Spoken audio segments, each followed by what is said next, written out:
something as infinite as God, surely there are infinite ways of describing it. I credit those Eastern traditions with helping me see that. And yet, that was here all along, also in Christian contemplative traditions. This is In Good Faith, listening to first-person experiences of faith and belief.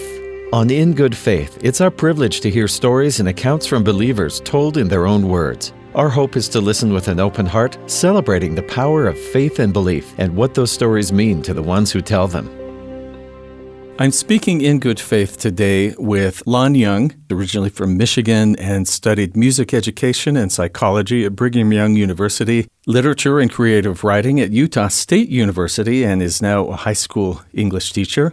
He's also co-founder of Awakening Valley Sangha, a mindfulness community in Provo, Utah, and an ordained Zen Buddhist. Lon, thank you so much for speaking with me. Thanks for having me, Steve. You came to my attention because of some really interesting blog posts years ago that you posted, but I came across them, of kind of a melding of East and West religious or spiritual philosophy. I was just very excited to talk about that because we see quite a bit of mixing. Don't you see that today? I do. I think there's a real hunger for what some of the Eastern spiritual practices have to offer us today. And interesting that there's a contemplative tradition in Christianity as well, but lots of us, meaning me, and maybe lots of our listeners, have not really been exposed to that in our Christian tradition. I hadn't realized it myself. In fact, it was in my journey to Eastern spirituality that I came to discover that my own root Christian tradition had this wonderful stream of contemplative practices too. I was really delighted. In fact, it was through looking into Zen Buddhism that I came to know Thomas Merton, for example. Catholic priest and writer, sure, philosopher. Right. And he had studied under a Zen master. And he really was exploring that intersection between the Christian contemplative movement and Eastern contemplative practices. I wonder if I could get just a little bit of background on your growing up. Did you grow up believing in God, in a divine power? I sure did. I felt very, very lucky.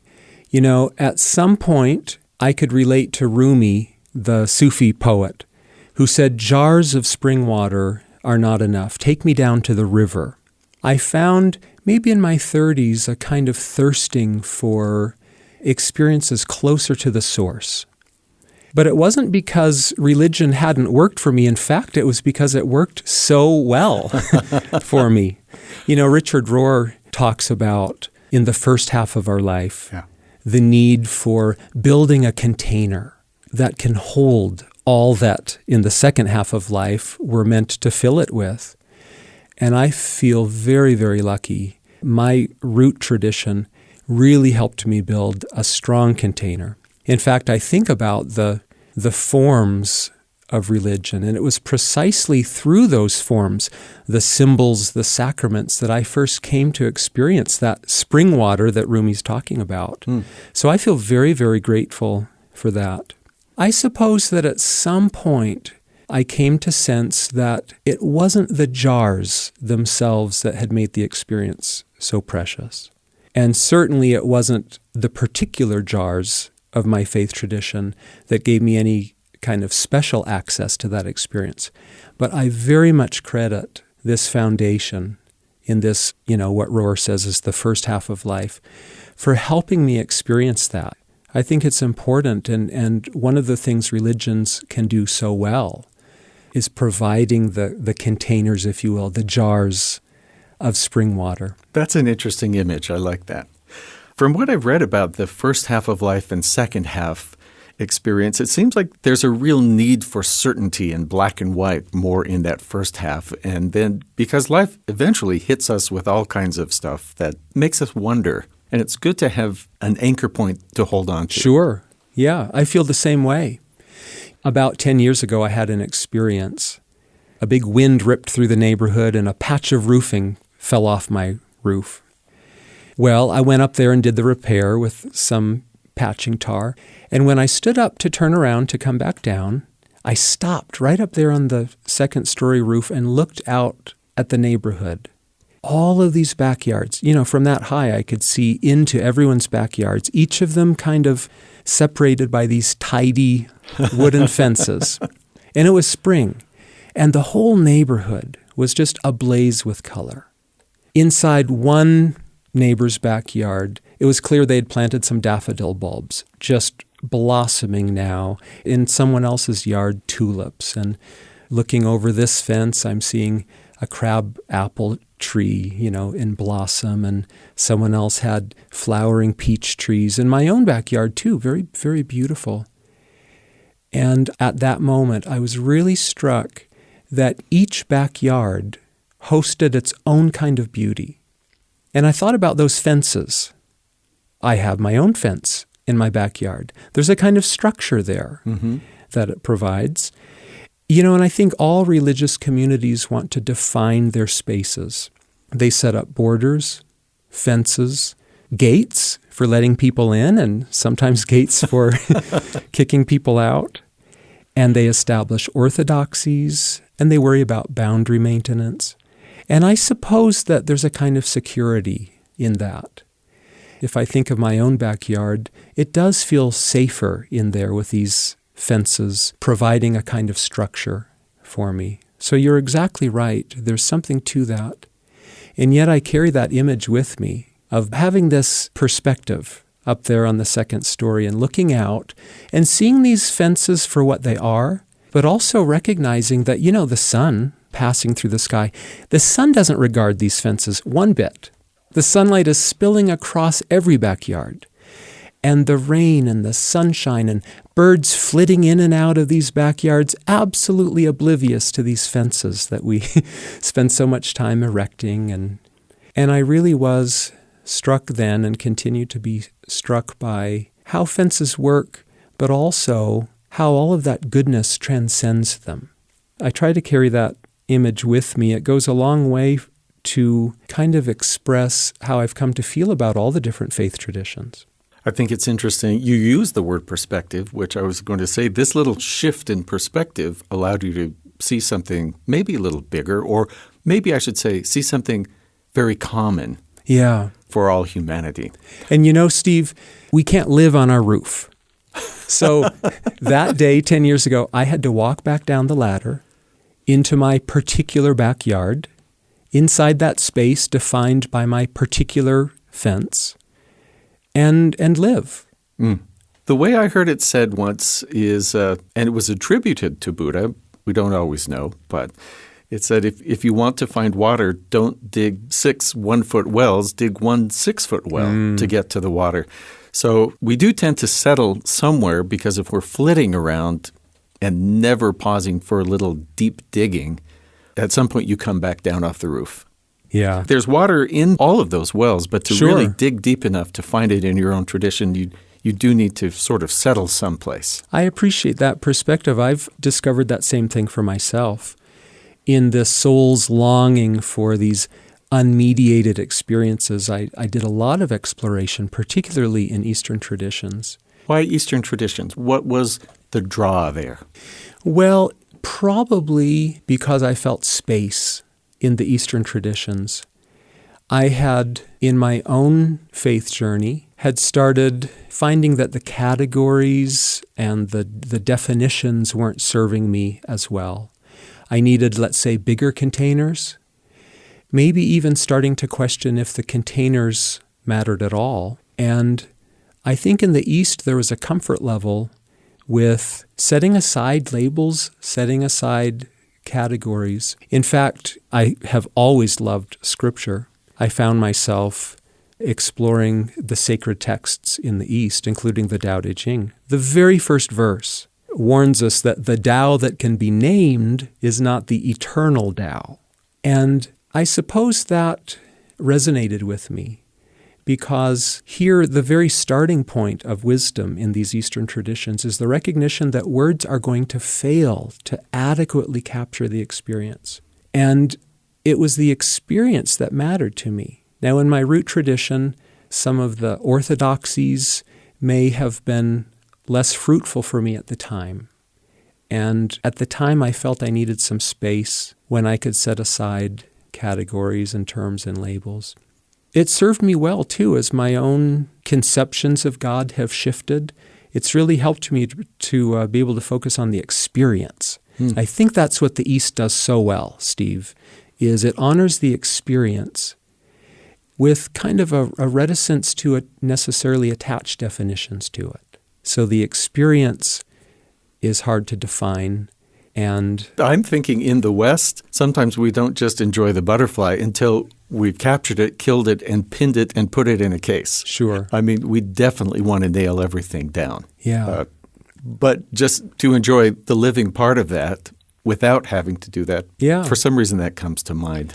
And something as infinite as God or as infinite as the divine, surely there are infinite ways of describing it, infinite ways of approaching that. And I credit those Eastern traditions with helping me see that. And yet, that was here all along also in Christian contemplative traditions, that same starting point, that it's this experience, direct, unmediated, that transcends language. And language will always be inadequate to capture it. Just living into that has been really helpful for me. So I have brought up the idea of meditation to, for instance, a couple of my children at one point, and they said, that sounds like the most boring thing possible. What, I'm supposed to sit and not think of anything? Yeah. I said, I don't think that's the point. I think it's learning to observe. But even though I know lots of leaders in various Christian churches who have said, take time to ponder and meditate. Sure. But I think lots of us hear that as, don't forget your prayers. Mm-hmm. So could we talk about contemplation for a minute? Sure. So what for instance, in the Zen tradition, in setting meditation, what is a practitioner seeking? Or am I missing the point? Well, one of the things that Zen meditation has in common with Christian contemplative meditation is just creating a space without needing to manage that space or control it in that space. And I practice centering prayer. As a Christian, one of my practices is centering prayer. And it has so much in common with my Zen meditation practice too. We simply show up and allow. There's a kind of receptive awareness that happens. So a Christian centering prayer, that might be not showing up with the laundry list, but just being aware and trying to be in the presence of God? Sure. I think of this invitation from Jesus to abide in me, and I in you. And I think of how often we're encouraged to be still and know that I am God, and to rest. I think, too, of this wonderful, the 23rd Psalm, the Lord is my shepherd. Well, listen to these images that follow. He invites me to lie down in green pastures. He leads me beside still waters. And it seems as though there's this divine invitation to rest, to set aside our preoccupations, to set aside our agendas, and just abide in that abundance. And then the conditions are ready where he can restore our soul. So I think in the Christian contemplative tradition, we really have an opportunity to accept this invitation to be still and know, to experience, and to just simply abide in this divine presence. Lon, you talked about contemplative prayer or meditation in the Zen tradition, which is an individual act, or it's an individual with God, and yet you've helped to found a community. So why a community for this solitary act? What happens? What does it do? Yeah. Mindfulness practice can be done on a cushion in someone's private room, but there's a real power in meeting together in community. Not only in developing a stronger, richer meditation practice, but there's something about community itself that's really important in this practice. Recognizing that we're not separate, but that we're a part of something. Sangha means community. And so it was a real blessing to watch as our little Sangha, it's been together about 5 years now, as it's grown, not only in numbers, but in that sense of community.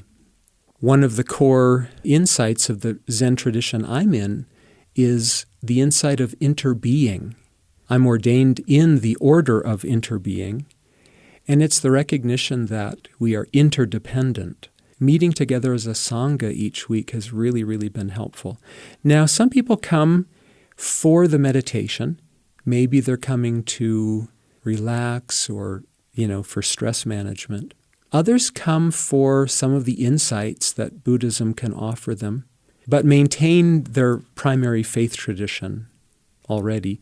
And some of those who come identify as Buddhists. But I have to say, one of the things I'm most gratified about is that often people will come and they discover not that they want to step aside from their religion and become Buddhists, but there's something about the practice that revitalizes their own primary faith tradition. I love that. In fact, I got a letter a couple of years ago from a young couple. They were going to a private university, and they were struggling to kind of navigate some difficulties in their religion. They started coming to our Sangha, and they found that it was a safe space to continue engaging in spirituality while they were just sort of figuring things out. The letter that came to me came after they had moved away, and it said, "Thank you so much, not for introducing us to Buddhism, but for helping us eventually reconnect to Christianity again." That meant a lot to me. I feel like if our Sangha is not finding a way to help people enliven what's already working for them, then we're not doing what we ought to be doing. I've quoted before, but the head of Tibetan Buddhism, the Dalai Lama, has said, don't use what I teach to become Buddhist, use it to become a better whatever you are. Sure. That's an interesting connection. Yeah. So I have spoken to people who were invited, for instance, to a yoga class that I went to in my church building, my Christian faith, and a lady who lived in the neighborhood every morning. That was kind of a service she wanted to do, to teach yoga. And there were people who were worried that they were compromising their religion somehow because yoga had connotations or connections with Hinduism. She was not teaching that, but she was helping people physically be better and more aware of themselves and how they felt and all of that. I think sometimes the unknown causes fear. Sure. I wonder if you would talk about ways that the Eastern and Western philosophies actually have commonalities. Yeah. I have really found that. I had worried at first because, as I mentioned before, my core Christian tradition was so gratifying to me and so important to me. I worried that the more I explored Buddhism, for example, that might somehow take me away from that root tradition, but it was just the opposite. Just the opposite. The deeper I practiced, the more I found myself returning back to Christianity and discovering, almost for the first time, I think of this line from T.S. Eliot, the end of all our exploring is to arrive at our starting point and know the place for the first time. So that's what my Zen practice has done for me with Christianity. It has enlivened it. And I can speak to different ways it's enlivened this. My Zen practice really is helping me, I hope, helping me become a better Christian. Let me maybe start with one example. Sure.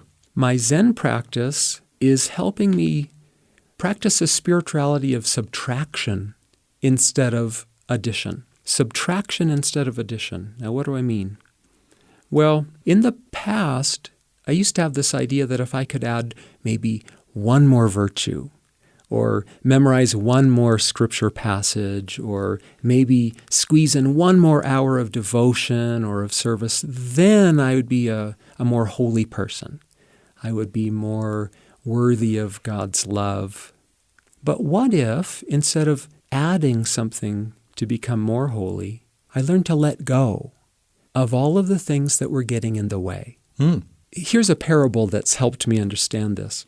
The parable goes like this. There was a sculptor in ancient India, and he was famed throughout the land for these exquisite, lifelike sculptures of elephants made from granite. And one day the king himself came to the studio of this artisan and said, "Please explain how you do this. You're known throughout the land. I'm here to commission a work, but tell me about your process." And the sculptor says, "Well, the block of granite arrives at my studio, and at first I do nothing, absolutely nothing. I just sit, I study it from every possible angle. And at first, he confessed it just seemed like a shapeless block of granite. But when he would bring his powers of concentration to it and be still, he began to perceive inside this block of granite the elephant. And over time, he began to see more clearly, with more clarity, this elephant present in there, stirring, wanting to be free. And he said the rest of it was easy. Then he just simply picked up his chisel and he chipped away everything that wasn't the elephant. And what emerges is this wonderful regal elephant. And I've thought about that. I've thought, what if we're this block of granite and you're this block of granite, everyone I know? And what if I were able to perceive this inherent wholeness, this inherent goodness intrinsic to our nature? Then the spiritual practice would be one of subtracting all of the things that are obscuring that, of what's whole already, of what's already perfect, letting that fall away. Now, the Christian contemplatives, they tend already to focus on, or kind of their starting point is this original goodness. And kind of they'll speak of a divine DNA, if you will. Or I like the phrase infused with the light of Christ. And this original goodness. And in the Zen tradition, too, we have the term Bodhi nature or Buddha nature, which speaks to this capacity that we all share, a capacity for awakening, for clear seeing, and especially this capacity to relate to one another with a very natural compassion. You described in something you wrote moments where you felt that you were able to let go of ego. I wanted to read a few of these because they were so beautiful to me, and they sort of tied in with what I would think of as inspiring moments in my life. You talk about drifting in a kayak with sea otters in Monterey Bay, partaking of the sacrament or communion, sitting in a field of birds, the first few minutes of the Adagio in Rodrigo's Concierto de Aranjuez, and you go on, but they connect with nature. That seems a common thing. I'm thinking of St. Francis of Assisi, for instance, that one of the problems with our modern world, or the ills that we experience from modern life, even though it has many blessings, is a separation from the natural world.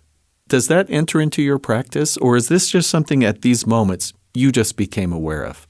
The natural world is a wonderful place to be reminded that we're not separate and isolated.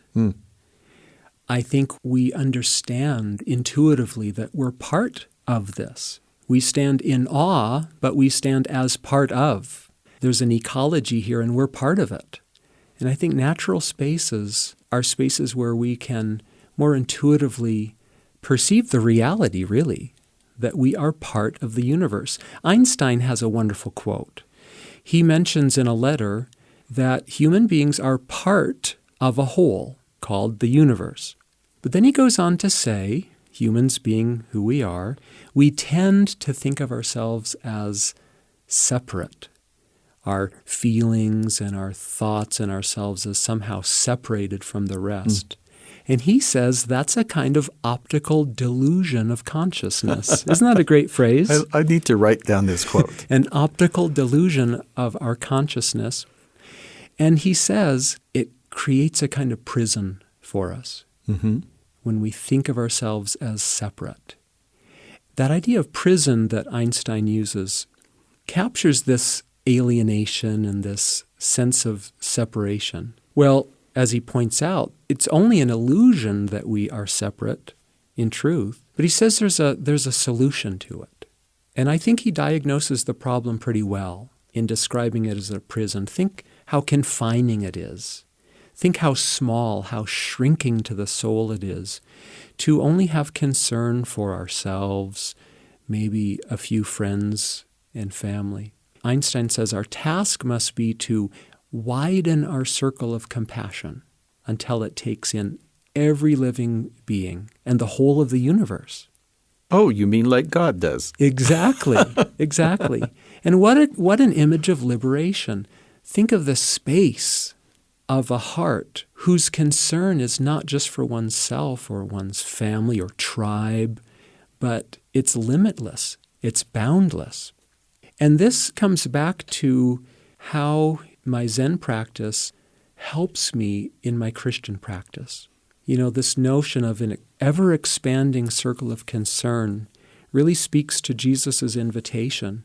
In the Sermon on the Mount, we're invited not just to love the lovable, everyone can do that, but there's this invitation to love even the unlovable and to pray for them, even the ones that are spitefully using us.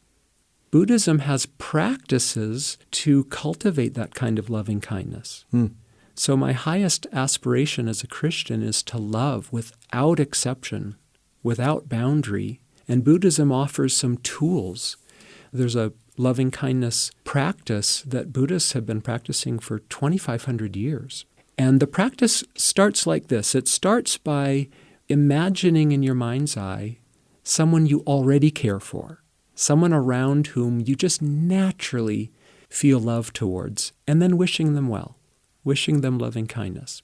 And then, now the heart's just warming up and it's ready for the next step, is to reach out with that same wish to maybe your neighbors, your coworkers, and to offer them this same wish for well-being.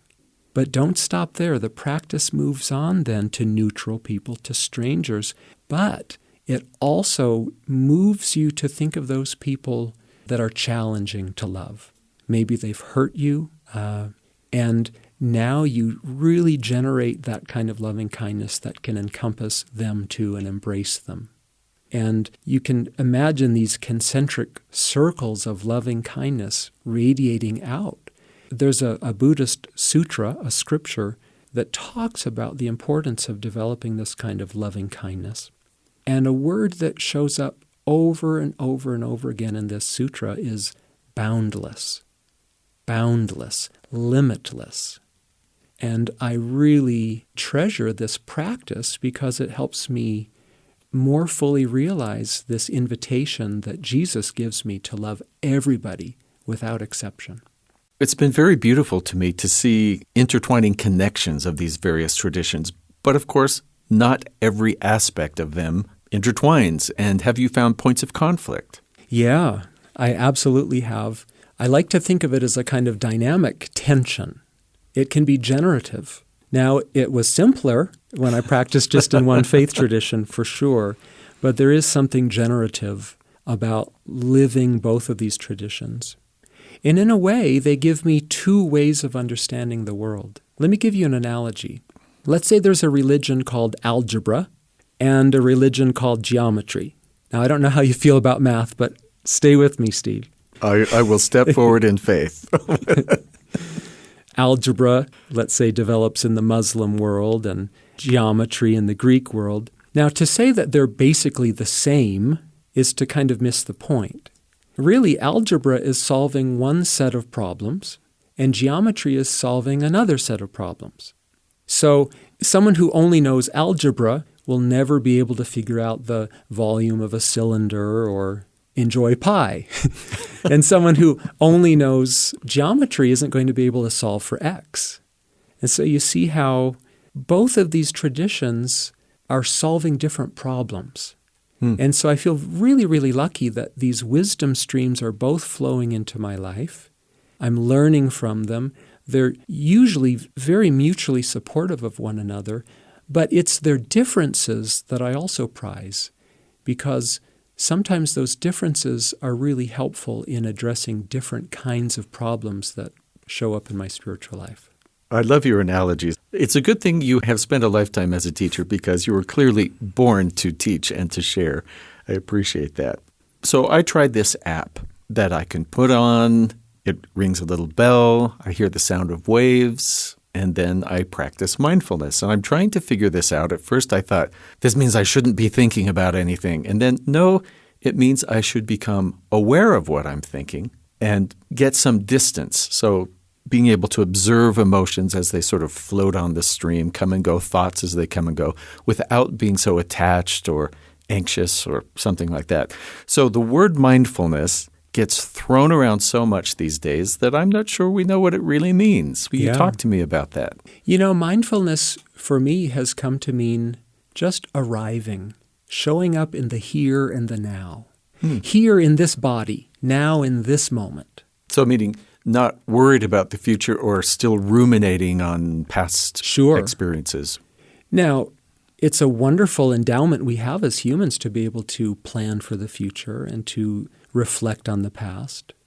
But there is a kind of scattering of our energy if that's what we're always doing. And there's a kind of energy, a focused, centering, grounding energy that happens when we show up now, here in this body, now in this moment. And that can be really, really helpful to do from time to time throughout the day. I think of something that the Austrian-born Trappist monk, Brother David Steindl-Rast, said. He spoke of this idea of being pulled forward and dragged back to the past. He said, many times I'm 49% ahead of myself, stretching out towards what's coming up. And I'm 49% behind myself, dragged back by something that's already happened. And he pointed out, that means there's very little of me left in the present. And, I think if we want to be available to God or to the divine or to a beloved friend or our spouse or even to ourselves, we need to show up and we need to be fully here with them. We can talk of the omnipresence of God and the eternal quality of God, but we only can experience God in the here and now. Whatever else we might say about God, that experience comes in the here and in the now. And if we're not here, we miss it. It reminds me of those contests where they say you must be present to win. We have these opportunities. Do you have that on the wall in your Sure, sangha? Must be present to win. We have these wonderful opportunities all the time, whether it's the rainbow or children's laughter or an encounter with the divine. They're only available in the present moment. And if we're not here, we miss it. For an upcoming episode, we're looking for your stories. If you have a story about how art impacted your understanding of a religious belief or strengthened your faith in some way, share it with us. Simply record your story on your phone's voice memo function and send the recording to ingoodfaith@byu.edu. If you have suggestions for people who have a great story to tell about their faith journey, email us ingoodfaith@byu.edu. In Good Faith is committed to the idea that we all benefit from hearing people of widely varying backgrounds share their personal experience with faith and belief. In fact, we think people with such experience deserve some of our best listening. And if you enjoy the show, be sure to leave a 5-star review or comment where you get your podcasts. Our Twitter feed is @InGoodFaithBYU. In Good Faith is a production of BYU Radio. I'm Stephen Cap Perry. I hope you'll join me again soon, right here in Good Faith.